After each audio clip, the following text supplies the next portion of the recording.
Hey, greetings everyone, and welcome back to another episode of Plan B Success.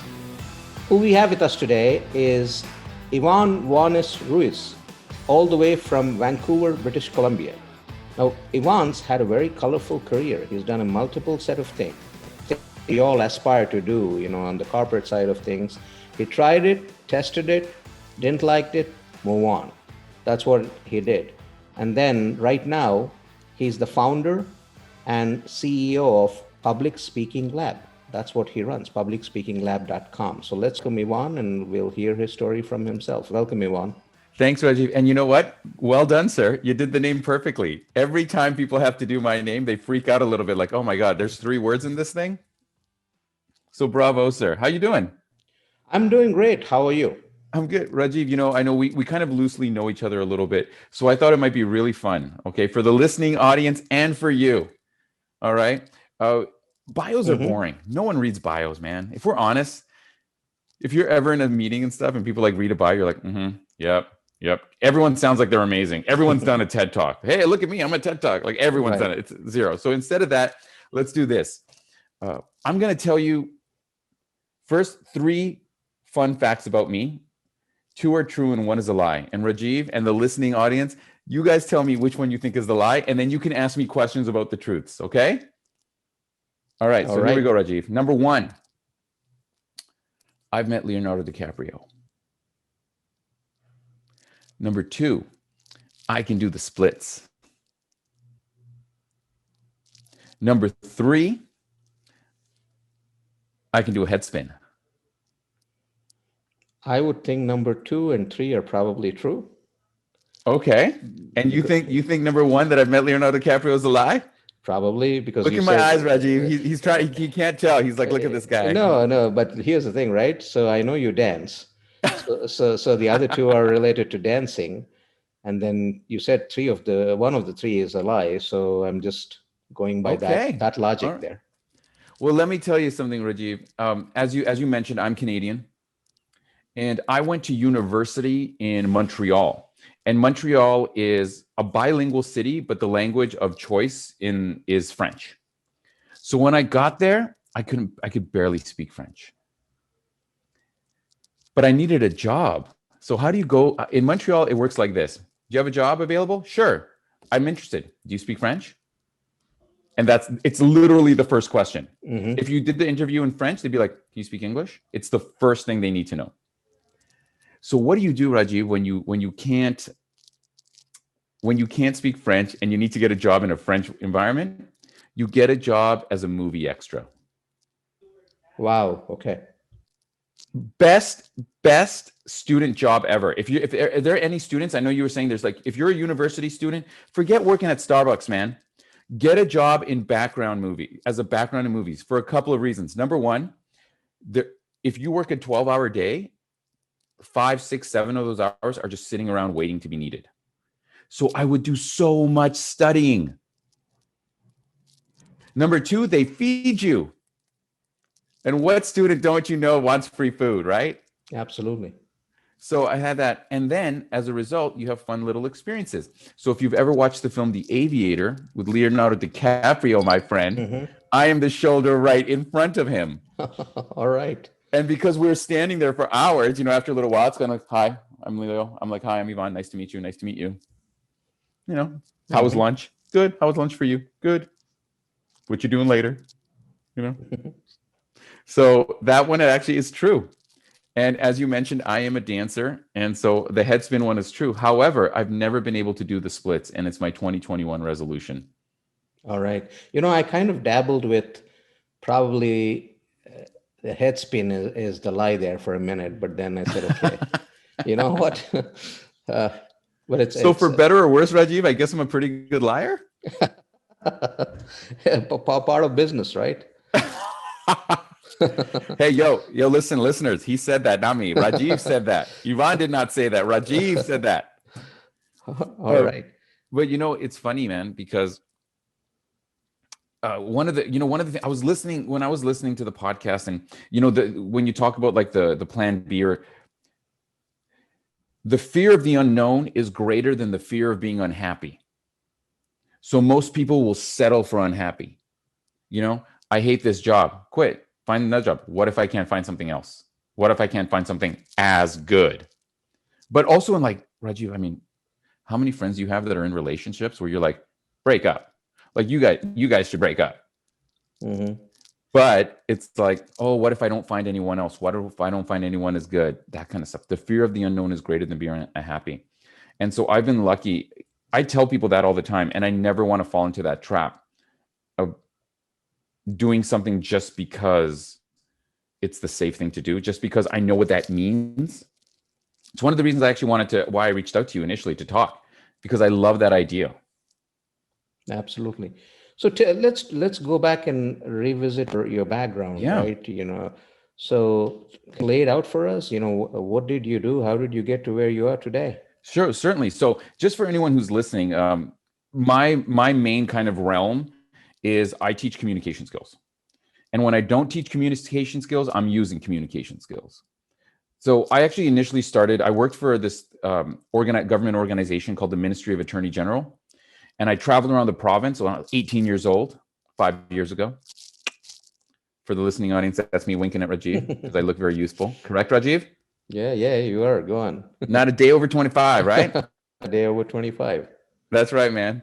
So, for 2 years, I did that before university, and I got lots of experiences talking like from kindergarten kids to grade 7 kids to like high school seniors to like youth detention centers, teachers, like any audience around this province, big cities, small rural areas, and everything in between. So when I went to school, I went to business school, and I was just already had this public speaking experience. And then I got to like, if anyone is listening, Rajiv, did you go to business school at all? Yeah, you went to business school. So yes, I did. Yeah. Yeah. So case competitions. Mm-hmm. You do these academic competitions in business. I got to represent my university in several case competitions. I went to McGill University in Montreal. So I got this added kind of experience. And then, this is relevant to everyone who listens to this podcast. Let's talk about some of my failures. Number 1, got a job in finance. Hated it, burnt out 4 months later. Got a job in pharmaceutical sales. Hated it, burnt out like a year later. Got a job in HR. Hated it, made it like 7-8 months. This is all right after university, like just failures. And, but I kept trying to force myself into that corporate world because that's what I thought I had to do. Like that's what you do. Right. And then also you make money. The first time I got a check and I was like, dude, am I making 80,000 a year? Am I making 80,000 a year? Like out of university? But I was so miserable that the money feels good for like 10 minutes when this is back when you got checks. Mm-hmm. So you get that check, you're like, woo, I'm gonna go buy some Swiss Chalet. Danny's on me. But then it goes away so fast. So anyway, in all those gigs, I was just, for some reason, everyone's like, oh, Yvonne will do the presentation. Yvonne's good in front of people in HR and everything, in sales and everything. And so afterwards I said, why fight it? So I decided to kind of pursue a career like that. But Rajiv, I want you to ask me a question, because I never say that I just teach public speaking. Rajiv, ask me, so what do you do, Yvonne? Go ahead. So what do you do, Yvonne? I juggle. And I think the best way to describe how I've structured my life, and you let me know if you agree with this, but I think this is the future. I think in the future, especially in the Western world, people aren't going to have jobs as much as they have lifestyles. That's very true. So yes, I teach public speaking. That's like at the core of everything. I do corporate training. Great. A lot of people do that. But I'm also an MC. So, when you go to a concert and there's that guy on stage, you're like, get your hands up, like that. Or when you go to city, like when it's like, like 4th of July and you go to City Hall and they do a big celebration. I'm like, and now, ladies and gentlemen, I'd like to present, like that. Or when you go to the theater and be like, ladies and gentlemen, like that's me. Because I thought, if I'm supposed to be teaching public speaking, I should be able to do it really well, no? Absolutely. The world is full. LinkedIn is full of people telling you how to live your life, right? But can they do it? Everybody's a coach, right? Everybody. Yes, Roger. Dude, everyone.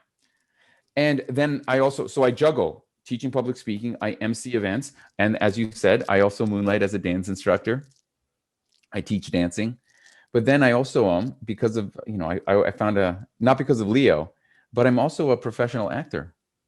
So I don't know if you watched the last season of Supergirl or maybe a Designated Survivor. And for an audio podcast, this is great, but you might recognize me. What did you do in Designated Survivor? Have you watched? You watch the show?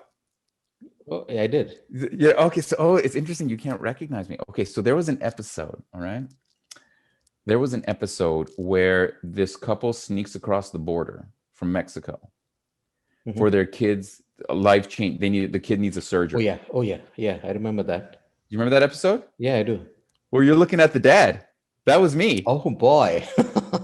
All right. I know. I looked very. I was speaking Spanish the whole time too, so that's another thing. Right.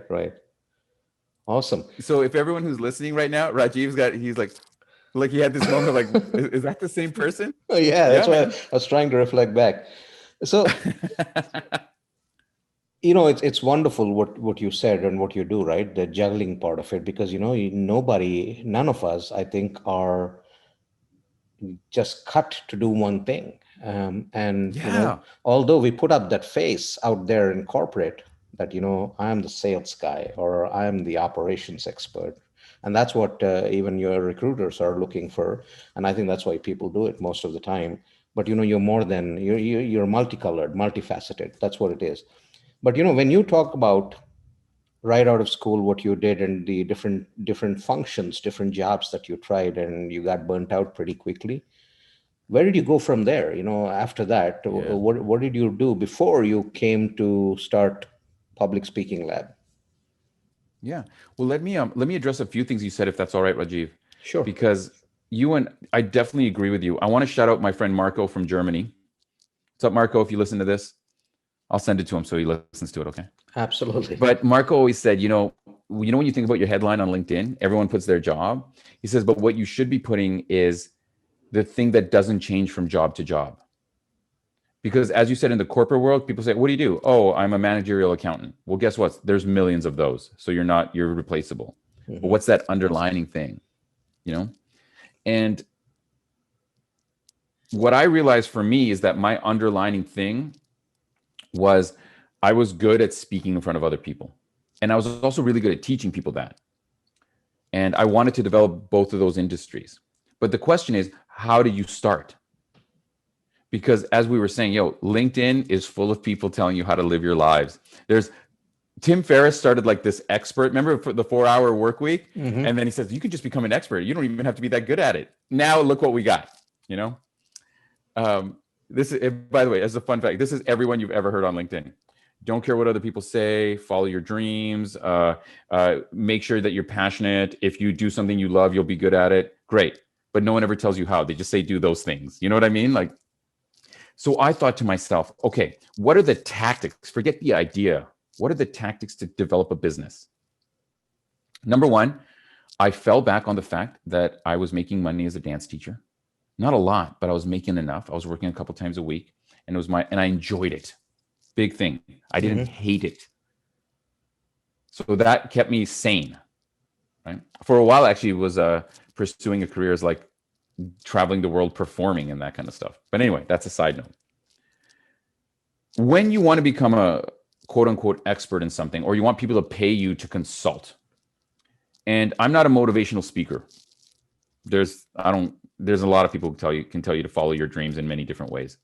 But I wanted to teach tactical approach to communication. Like, forget an idea. What are some physical things we can do? Because I believe that confidence and charisma is a series of physical actions you can practice. Mm-hmm. But there's a million yahoos out there who teach. So how am I going to break through the noise? So here's what I thought. You need some sort of credibility and you need some sort of an experience. So how do I get those things? So here's what I did. Number one, I joined Toastmasters, as so many people do.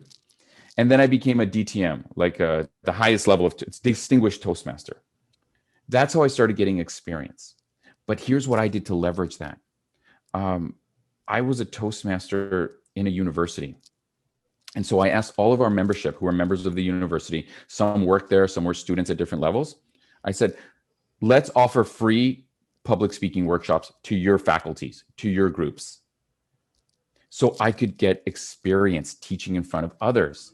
Right. And because that's a lot of people just start off and try and build clients, but they have no quote unquote network, or they have no experience. So why would anyone pay you any money? So I just did it for free for maybe like a year and a half, 2 years. But I got a bunch of experience. And then I also, because it was free, people kept calling me back.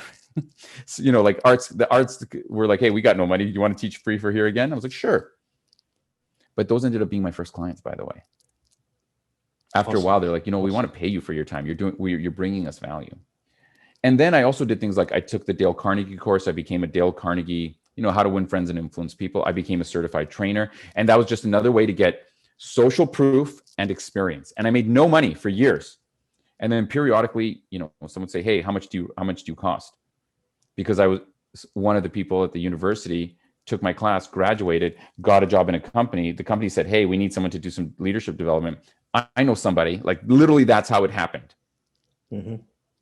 And the whole time I'm lucky because I could do these things for free because A, I enjoyed it, and B, I was juggling jobs at the same time. I worked on Smallville, that movie, that show Smallville. Mm-hmm. I did a couple of episodes of Smallville, and I was like, okay, I'm good for the next 4 months. I can be broke for the next 4 months. So that's how I kept offering things for free. And I also had a different strategy, and this is for other people who don't think about this, man. Everyone is competing for the public interest. Everyone is like, I do workshops and you can attend my workshops and it's only this price per person, but you take all the risk. And you have to spend a lot of time advertising, promoting to get people, right? So I did the opposite route. Instead of trying to promote to the public, I only work in-house. So for example, a bank will hire me and I'll do a training with like 30 of their salespeople. I don't do anything. I learn their industry. I show up, we do training. It's very interactive. And then I leave. So a lot of the stuff I do, I'm not trying to compete with everyone else. I found a different avenue to generate a client list. Awesome. That was so long. I'm so sorry I talked for so long. No, that was great. So let's come back to, when did you start with public speaking, your company? The company? Yeah. So, remember when I said the fear of the unknown is greater than the fear of being unhappy? So I was living in Vancouver and things were like flatlining. I felt like I was treading water and I'm like, dude, I'm not getting younger. I got to do something. So I said, don't be afraid of the unknown. So I sold everything I owned, went backpacking for 6 months. And then in Canada, the only other kind of major city where there's more opportunities is Toronto. Mm-hmm. So I moved to Toronto, never been here before. And I literally did things like, two things happened. One, every day I cold called like 5 or 6 different companies, like HR departments, you know what I mean? And that really didn't lead to anything. But then the other thing I did is I volunteered at all these networking events. Like there's a great networking, Rajiv, you should go to it actually. And you should go to it and promote the podcast. Actually, come to mine if you want, because they're all virtual. It's called Creative Mornings. Awesome. Okay. Have you ever heard of it? No. Once a month, around the world, there's a global theme. There's a speaker, there's networking, and then anyone can get up and do 30-second pitches. All right. And they can talk about anything. So I volunteered at these events so I could have a face. Mm-hmm. Instead of just attending, I would volunteer. So maybe people are like, oh, we need to introduce a speaker. I'm like, I'll introduce a speaker. We need someone to do this. I'll do this. Anything that got me in front of people was just another way that I tried to grow the business. And then the other funny thing was this. So Rajiv, if you were going to say, what are the most prestigious cities in America? What would you say? People are like, wow, they're from here. I think New York comes to mind. New York is the first one, right? Toronto is like the New York of Canada. So all of a sudden, all my Vancouver clients got a kick out of saying, oh, we brought him in from Toronto. Hey, our next speaker is all the way from Toronto. And I never got busier in Vancouver until after I left it. That's interesting. So that's kind of how I started building the business. And what are the services that you provide under the umbrella? Under Public Speaking Lab, there's a few things. And can I do a quick plug? You can cut it out. Yeah, no, absolutely. One of the things I do is I took 2020 as an opportunity. So one of the things I do is I have 4 different online classes. One on Coursera with the University of Toronto that you can get a certification for, like a continuing studies class. 2 on Udemy that you can get a certificate. and one on Skillshare. And those 4 courses kind of sum up a big part of the things I teach. So communication skills in terms of negotiation, connecting with people, that's on Coursera. On Udemy, I teach public speaking and presentation skills, like how to talk in front of people, and then also how to create slides that resonate. And then on Skillshare, I have a course that I teach that is all about virtual communication. Because Rajiv, here's the big thing that I'd like to say. We are talking over Zoom right now, right? How many other tabs you got open? But right now I'm looking at this. You know, I always ask people that question, right? Yeah. Where's your phone? Like, here's mine. Right. It's probably like, it's like right there. Yeah. Exactly, right? Here's the thing. It's not harder to keep people interested online. It's just online. I don't have to be polite. I'm just as bored in the real world. But in the real world, if you and I were talking, you couldn't go like this. And for the again, beautiful visual for the listening audience. Imagine if someone was talking to you and they just put their phone and started looking at their phone in mid-conversation. You'd be like, this person is so rude. You'd never do that. But online, I can have like 5 tabs. I could be looking at my email right now. You wouldn't know. I could put my phone against the screen, my friend, and it looks like I'm talking to you, right? Right. So I developed a course because I've been teaching online. I've been teaching a live online course for several years. I designed a course, how to keep people engaged virtually, and I put it on Skillshare. So those are the services I offer. And then I work a lot with universities across North America on how to communicate your value. Like in a way that actually makes sense, because most elevator pitches are bullshit. Hello, sir. My name is so-and-so. I'm a 4th-year student and I'm passionate about programming design. And I'm like, no, you're not. Like Rajiv, when you were a little kid, you wanted to probably be an astronaut or fireman, right? You didn't want to be it's like, I would like to be an architectural design specialist. No, you don't. That's true. I'm passionate about managerial accounting. No, you're not, homie. No, you're not. And everyone knows it. You know what I mean? So I also teach how to communicate your value in ways that resonate. So do you have a team supporting you, or are you doing it all by yourself? How are things working out? Well, the entrepreneurial aspect says that even when I can have a team, I don't trust anyone. You know what I mean? It's like, Rajiv, you've made your own business. You've made your own career. How often have you had this thought? How much? Fuck it. I'll do it myself. Yeah, there's that. And then there's also the stuff. Delegation is probably a topic for one of your future classes, but delegation is a catch-22, man. Yeah, it's very difficult to let go, trust. Trust and check, I think, is what people call it. But to even get to the trust part, to let go, is not that easy, You are touching my heart right now, sir, because yes, exactly. So for years, I was stressing myself out working because I didn't trust anyone to do anything. I need a video trailer? I think I sent you my little trailer. It's on my website. You guys can all see it. I was like, you know what? I'm not going to pay someone that much money. I'm just going to learn how to use Photoshop and do it myself. And I did. But could that 3 months have been used in other ways? Yeah. But then that's the catch-22, right? If you want to grow, you got to delegate. And so over the past, and actually, Rajiv, 2020, man, was a year of change for me. It was a beautiful year, is when I started bringing on a team. And I've been lucky because, so my course on Coursera, it's called Communication Strategies for a Virtual Age, was published in 2019. And then because of the global quarantine, the interest in virtual communication shot up. So I got, over 100,000 learners in that course.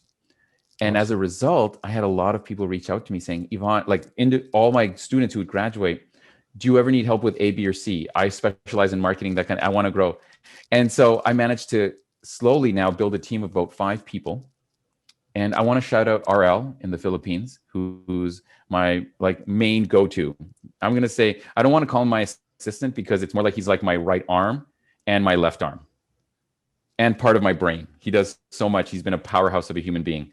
And that 80-20 rule, man, I'd had about 4 interns before I met RL. And all of them were like, oh, I don't think you worked very hard on this, but but I'm stuck with you. Do you know what I mean? It's like, I should have done this myself. And then I met RL, and it's like 80% of my headaches went away.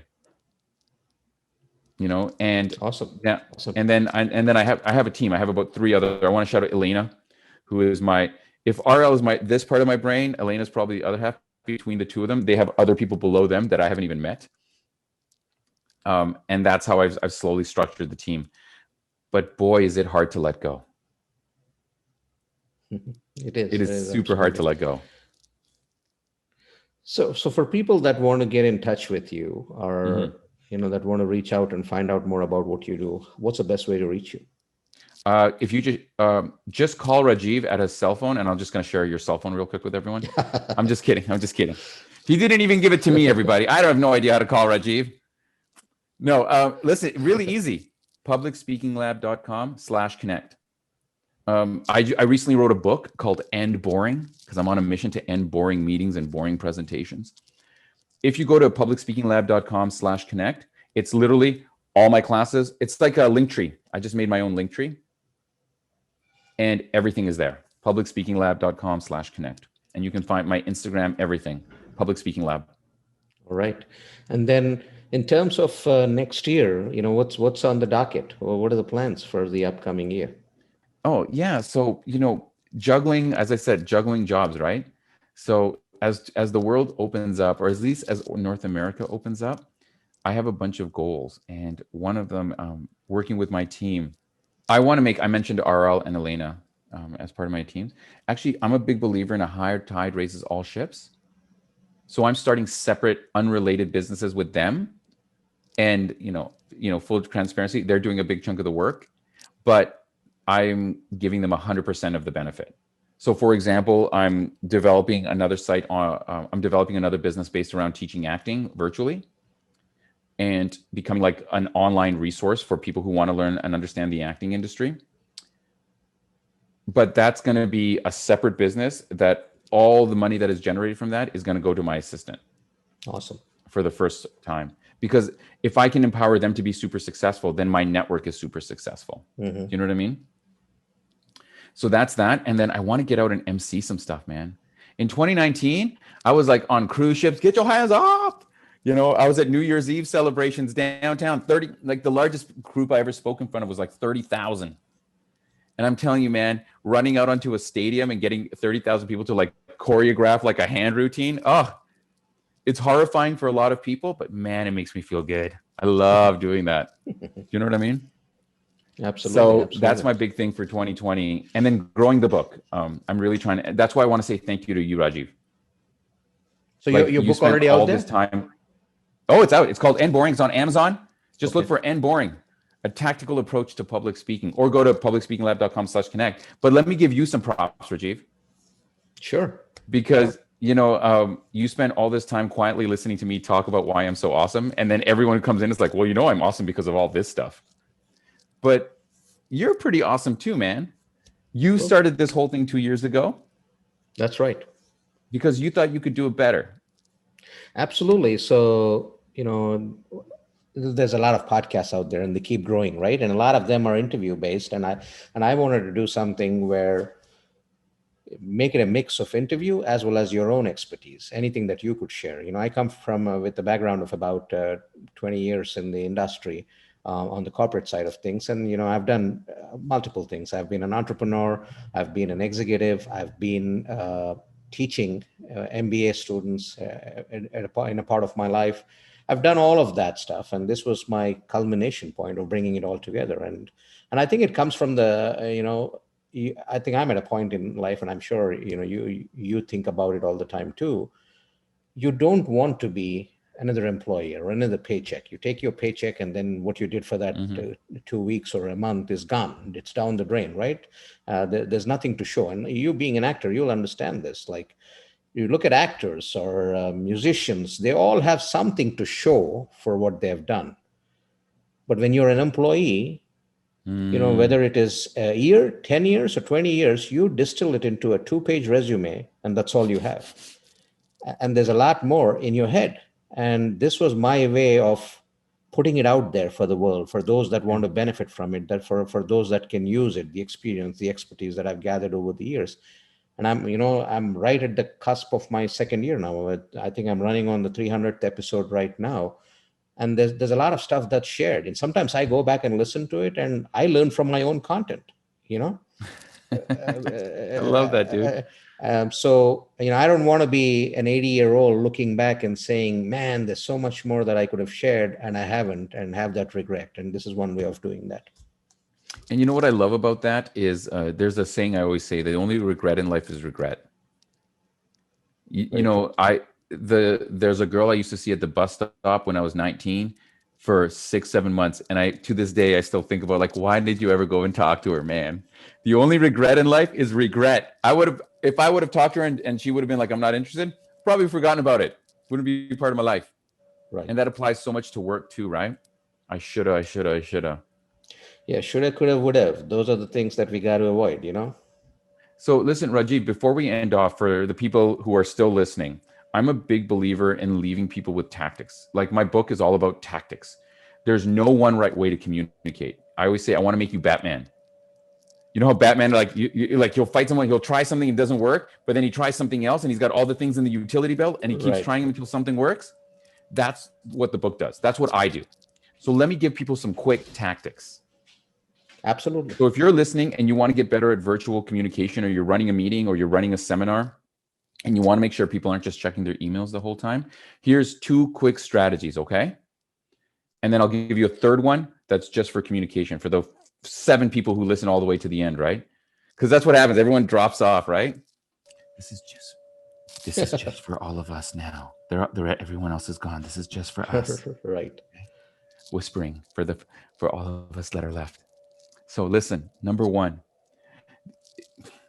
I'm sorry if this is going to disagree with what other people say, but there's no such thing as virtual eye contact. Like, if I look at the camera, I can't see anything. So I'm not really looking at anyone. So and sometimes, what if my camera's there? You know what I'm saying, homie? The truth is, most of us just look at ourselves the whole time. That's the truth. But instead of eye contact, why not eye movement? So here's what you do. If you're sharing slides, you jump back and forth. Share the screen, stop sharing screen. Share the screen, stop sharing screen. Most people will share screen. There'll be a little picture in the corner. The second that happens, Rajiv, you know this. You've done this. Oh, I'll just look at my email, because you're not reading any of it. And you can't see nothing. So 70% you on camera, 30% your slides. And the more you jump back and forth, every time it happens. And again, this is beautiful for the listening audience, but you'll see people go from like sleepy face to like, oh my God, what's happening? And they'll look at the screen because it changed. Right.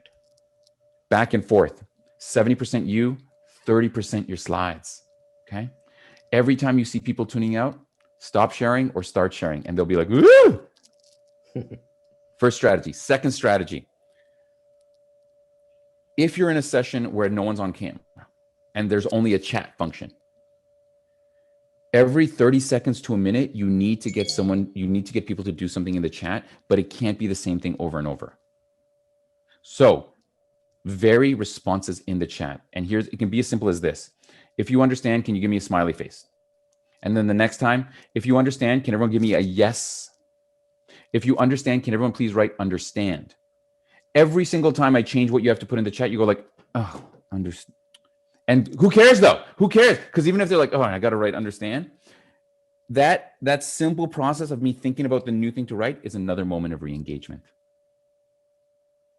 Sometimes it can be, can everyone share a link in the chat? Sometimes it can be like, can everyone give me an example of this in the chat? Sometimes it can be like, what are you looking at right now? The more you vary what people put in the chat, and if you do it every 30 seconds to a minute, it's way harder to check your email. They'll still do it, but it'll be way harder. And the last thing I'll give you, and this is not just for virtual, but for in general, when you want to keep people interested, and I've done this to you several times today, Rajiv, start off by saying something that seems unrelated. Right. And then create the relationship. Every good movie or book, when they have that prologue at the beginning, you're like, well, what does this have to do with anything? And you're like, what is it? What is a moment of re-engagement? So if you really want to engage people and someone says, tell me a little bit about your past, or tell me a little bit about your professional history. Instead of saying, well, in 1998, I blah, blah, blah, blah, blah. You could say something like, do you juggle? Like I did with you. And you're like, what does juggling have to do with anything? And then I created the relationship. Boom. That's just for everyone who's left. Thank you, everyone, for listening to Rajiv. He's doing a killer job. Please, if you've listened to this episode till now, please put a review on Apple Podcasts or Stitcher, wherever you listen, and put a smiley face, a smiley winky face in the review at any point. And that's how we'll know you listened. All right. Well, thank you so much, Evan. It was great talking to you, learning about you, your company, and there's a lot that I kind of gel with just based on my background and my thought process. And I think this has been great. I think it's very rewarding for the listeners, and we'll be sure to check your book out. Yeah, thank you very much. And listen, Rajiv, reach out anytime. I'd love to come back on, as long as you don't get too many complaints. Who was this guy? He's insane. As long as you don't, and even if you do, I'll still come back on. All right. I like you, man. All right, man. Thank you. All right, Rajiv. Thank you so much. And thanks everyone for listening.